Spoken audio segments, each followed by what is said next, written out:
Hermanos, hermanas, buenos días. Mi nombre es Germán Oliva. Vamos a continuar con nuestro estudio del Libro de Mormón. En la clase anterior vimos la destrucción de un pueblo bueno, de un pueblo digno, de un pueblo próspero, de un pueblo bello, dice la Escritura. Vamos a leer ese versículo del Libro de Mormón de la clase anterior. Está en Mormón 6, versículo número 17.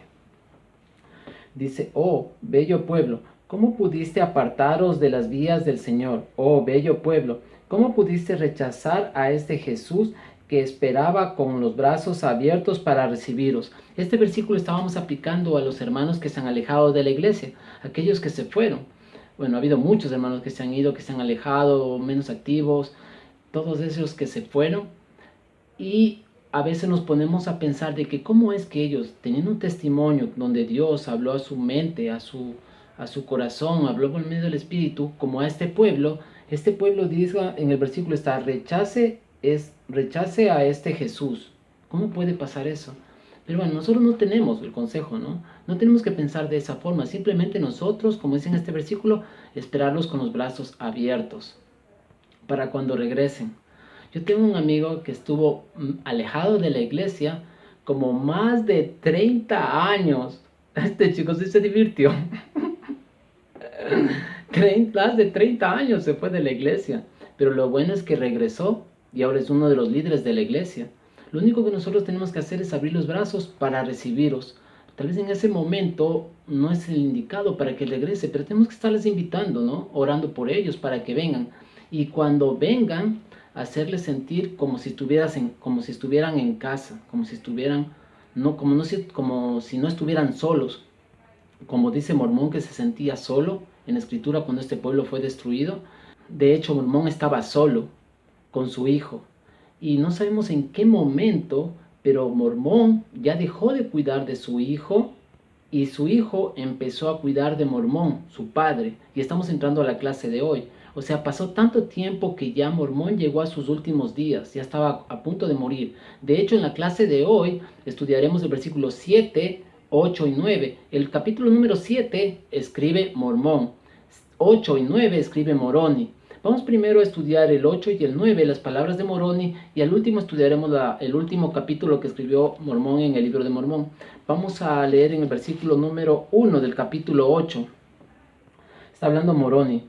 Dice: he aquí, yo Moroni, doy fin al registro de mi padre Mormón. He aquí, no tengo sino pocas cosas que escribir, cosas que mi padre me ha mandado.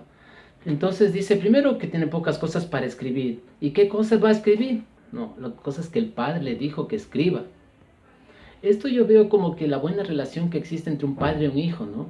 A veces hay hijos que quieren estar con sus padres y su padre que quiere estar con su hijo. Más o menos yo veo esta relación, porque Moroni bien claro lo dice: voy a escribir todas las cosas que me dijo mi padre, Mormón. En el versículo número 2 habla sobre una destrucción, en donde los nefitas se alejan, se reúnen después todos y comienzan a huir hacia el sur. Versículo 2.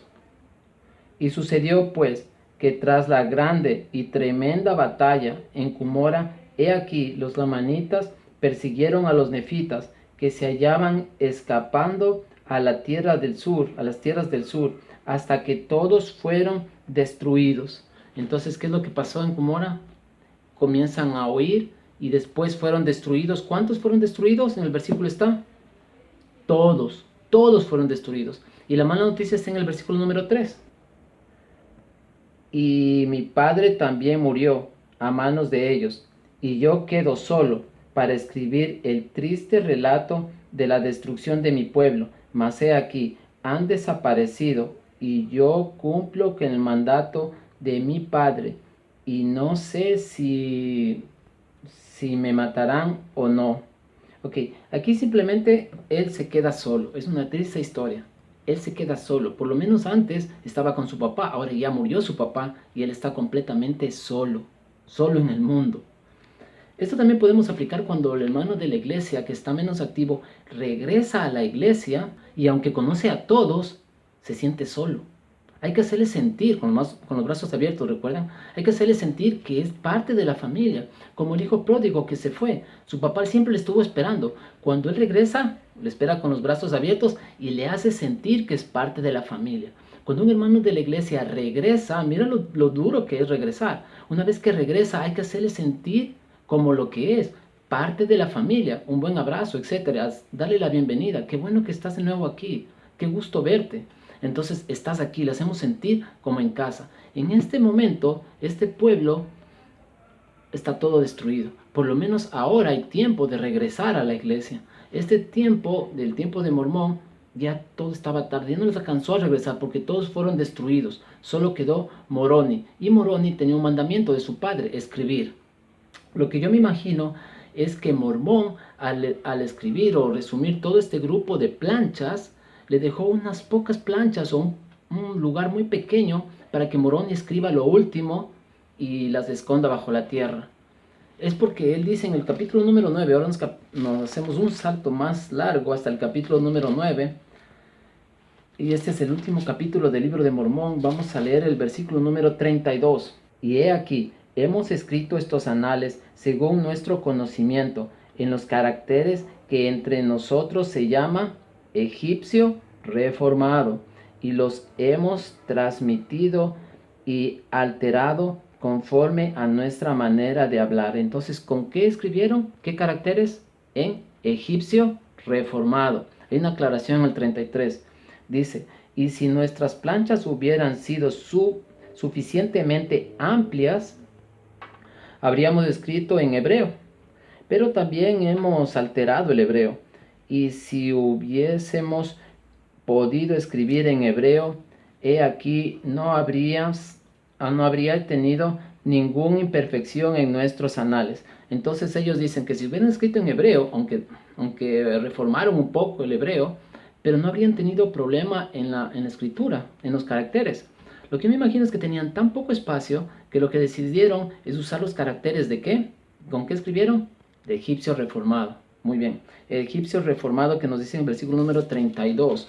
Sin embargo, regresamos al capítulo número 8, versículo número 17, en donde él dice que si encuentran una imperfección es de hombres. O sea, cuando nosotros empezamos a traducir algo, o la persona que está aprendiendo a hablar inglés, cuando escucha el inglés, entiende también tal vez 4 palabras de toda la frase, entonces ya tiene el sentido o la idea o el pensamiento que te están diciendo. Asimismo, cuando tú hablas, trata de decir las 4 palabras claves para que te entiendan.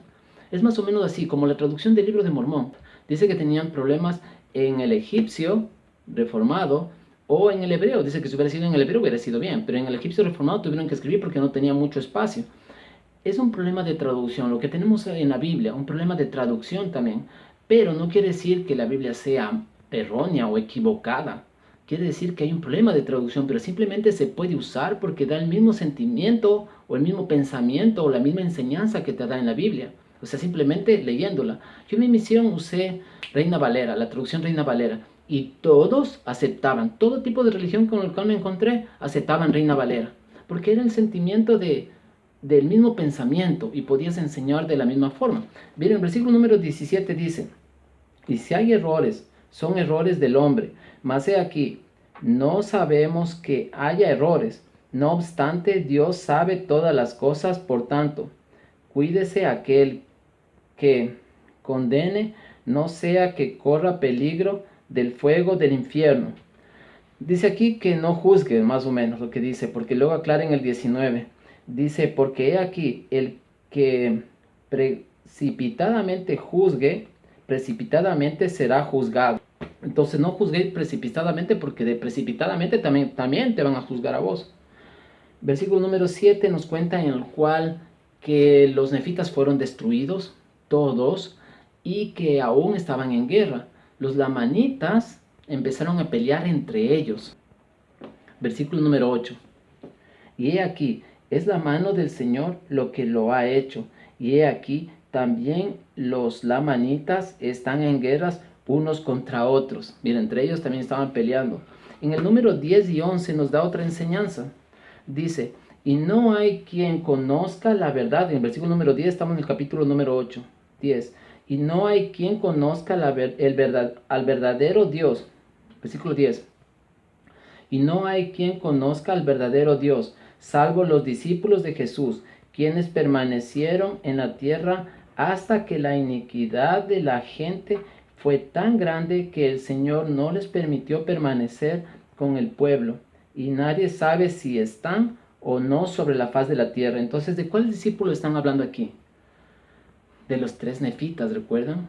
Que por la iniquidad del pueblo salieron, pero aquí está haciendo una aclaración, que no sabe si están o no están, si es que ya regresaron.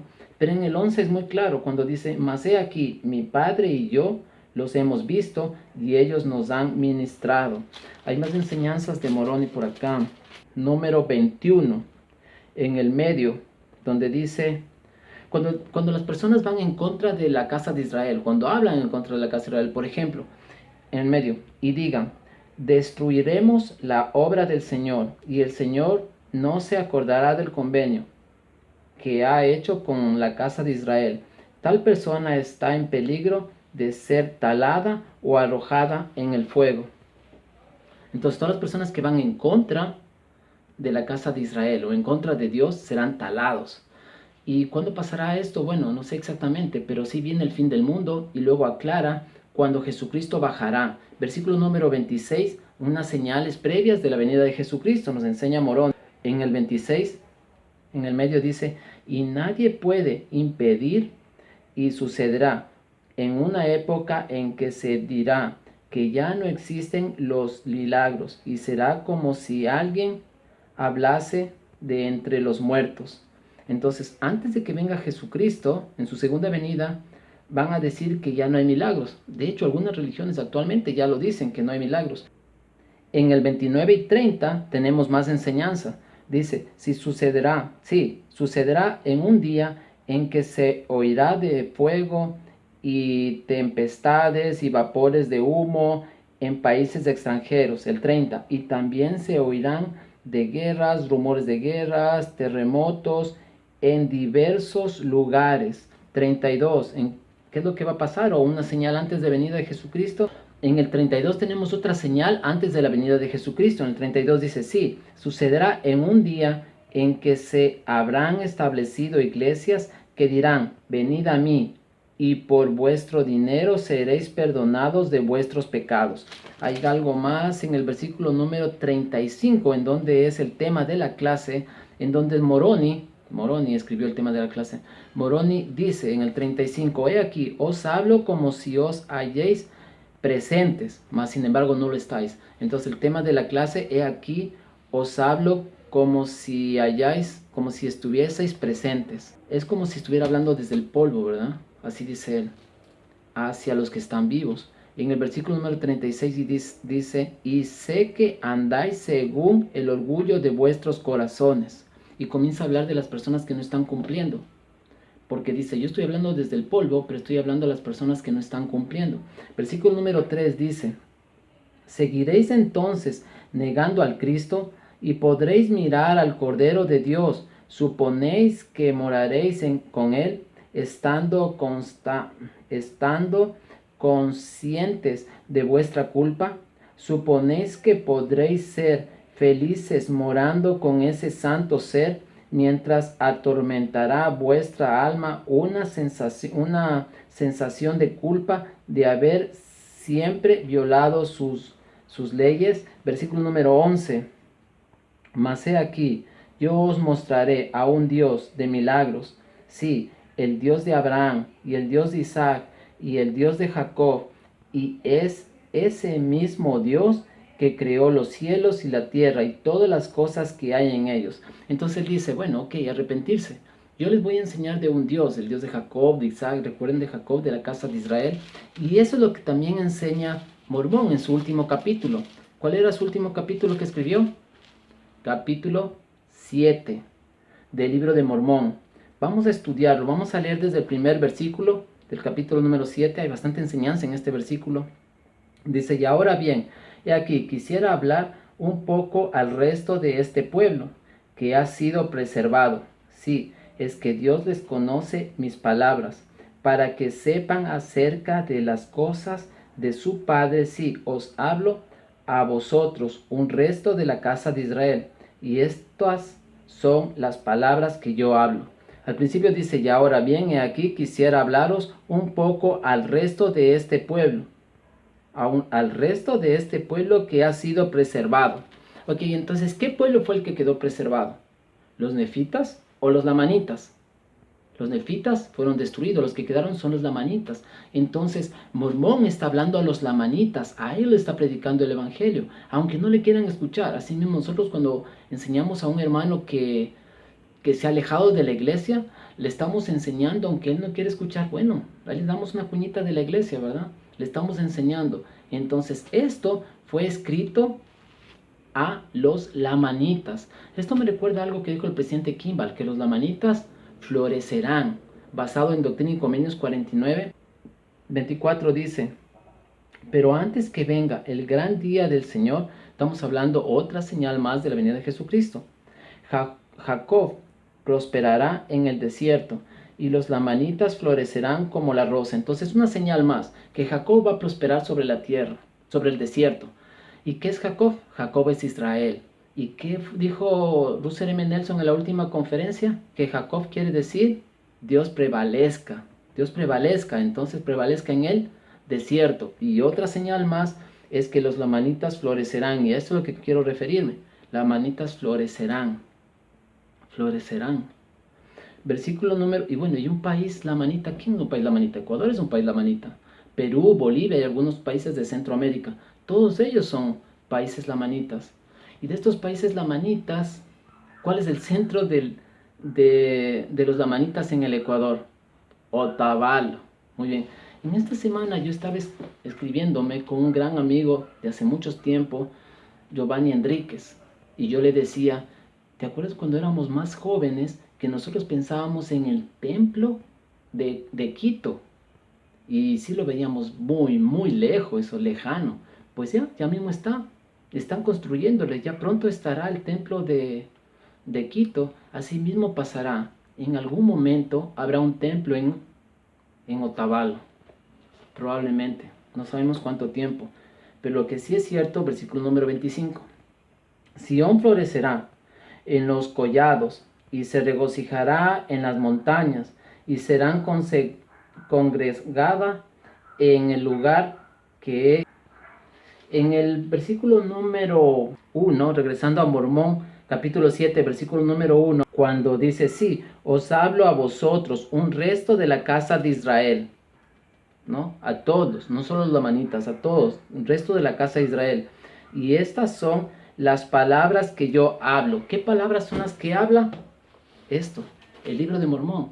Está hablando el mismísimo Mormón, el que está escribiendo. Y él dice, estoy hablando a ustedes, a los lamanitas y a toda la casa de Israel. Tenemos el libro de Mormón. El libro de Mormón, otro testamento de Jesucristo.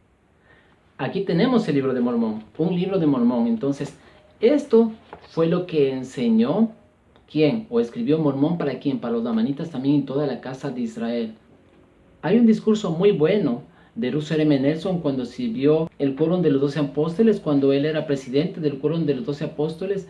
Él dijo que cuando dio una conferencia, bueno, había dado 3 conferencias, él dijo que en las últimas 3 conferencias había hecho 3 preguntas. Y aquí tenemos las preguntas que él hizo. Una pregunta es, si les dieran a elegir entre diamantes y rubíes o el libro de Mormón, ¿qué escogerían? Una pregunta. La otra pregunta dice, ¿cuál es de mayor valor para ustedes? Y la última, ¿cómo sería la vida sin él? Vamos a tratar de contestar estas preguntas. La primera pregunta, si se les dieran a elegir entre diamantes, rubíes o el libro de Mormón, ¿qué escogerían? La hermana Esperanza Vera, una amiga, ella dijo que escogería los diamantes. Ella escogería los diamantes, pero luego dice que realmente se decidiría por los diamantes porque el libro de Mormón ya lo ha leído mucho, pero luego se daría cuenta de que el libro de Mormón no es solo leerlo, sino también viene la salvación. La salvación. Vamos a leer una parte de lo que ella dice.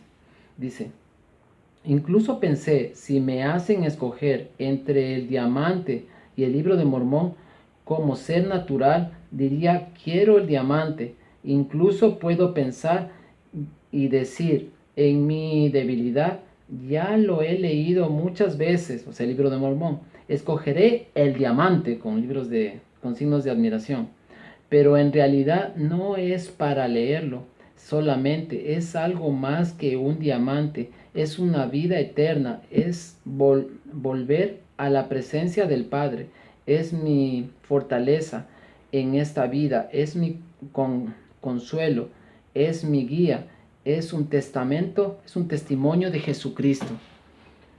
Entonces mi amiga Esperanza lo que dice es, vale más que un diamante, porque el libro de Mormón es la esperanza. No solo la esperanza porque se llama esperanza a ella, sino porque viene la salvación del libro de Mormón. Hay otra pregunta más que hizo el presidente Russell M. Nelson, el cual dice, ¿cómo sería su vida sin él? Bueno, yo quiero contestar esa pregunta. ¿Cómo sería la vida, mi vida, sin el libro de Mormón? Bueno, yo pensaría que sería como era antes de conocer el libro de Mormón. Yo le veía a Jesucristo muy lejos, lo veía crucificado en una iglesia y sin poder comunicarme con él. Le hubiera hecho unos rezos, pero no me hubiera comunicado con él como he aprendido con el libro de Mormón, que él habla a mi mente y a mi corazón y puedo tener una buena comunicación con él y todo lo que le pida me dará si lo pido en el nombre de Jesucristo y todo este conocimiento que me ha dado. ¿Cómo sería mi vida sin el libro de Mormón? Bueno, definitivamente sería otra vida, sería otro camino hubiera tomado. De hecho, no hubiera estado haciendo estos videos, no hubiera hecho convenios con él. Son muchas cosas que he aprendido del libro de Mormón. Enseña. En el versículo número 2, por ejemplo, dice, el libro de Mormón enseña, sabed que sois de la casa de Israel. Versículo 3, sabed que debéis llevar hasta el arrepentimiento y no podéis ser salvos. O sea, sabéis que tienes que arrepentirte. Versículo 4, sabed que debéis abandonar vuestras armas de guerra y no deleitaos más en el derramamiento de sangre, no volver a tomar salvo que Dios le dijere. En el número 5, sabed que tienes que arrepentirte y creer en Jesucristo. En el número 6, resurrección de los muertos. Versículo número 8, arrepentirte y ser bautizados. En el número 9, porque he aquí, se escribe esto con el fin de creéis en aquellos de cuáles, en tus antepasados del libro de Mormón. ¿Qué puedo hacer yo sin el libro de Mormón? De verdad, yo estoy muy agradecido por aquellos misioneros que me enseñaron. Cuando la primera vez que me dijeron sobre el libro de Mormón, yo dije, bueno, cuando los Elder Arias y el Elder Brown fueron los que primero me dieron las lecciones, yo en mi pensamiento, lo primero que vino a mi cabeza y les comparto a ustedes es algo chistoso. Cuando ellos me dijeron que Jesucristo se había presentado a los nativos del continente americano, lo que primero vino a mi cabeza es, claro, esto tiene sentido, porque cuando vinieron los españoles al continente americano, había personas aquí, y si Dios es justo, es Dios para todos, es lo que se me ocurrió a mí, y es lo que seguí pensando sobre el libro de Mormón. Cuando yo prediqué el Evangelio y enseñé tantas veces del libro de Mormón, yo les decía lo mismo, les decía, Jesucristo vino al continente americano, pero solamente cuando ellos tenían dudas sobre el libro de Mormón, les aplicaba a Moroni 10:4, en donde dice, cuando recibáis estas cosas, les mandaba a orar. Ya los ex misioneros conocen, o los misioneros, lo que estoy diciendo, les mandaba a orar. Pero cuando yo no veía dudas en ellos, no les mandaba a orar, porque yo ya les estaba contando que era cierto, y eso me pasó a mí. Cuando los misioneros me enseñaron, decía, sí, claro, tiene sentido lo que me están diciendo. Y agradezco a Dios por estar en este camino. Han sido ya más de 31 años que estoy en el camino y continuaré y trataré de seguir y ser un buen instrumento en las manos del Señor. En el nombre de Jesucristo, amén.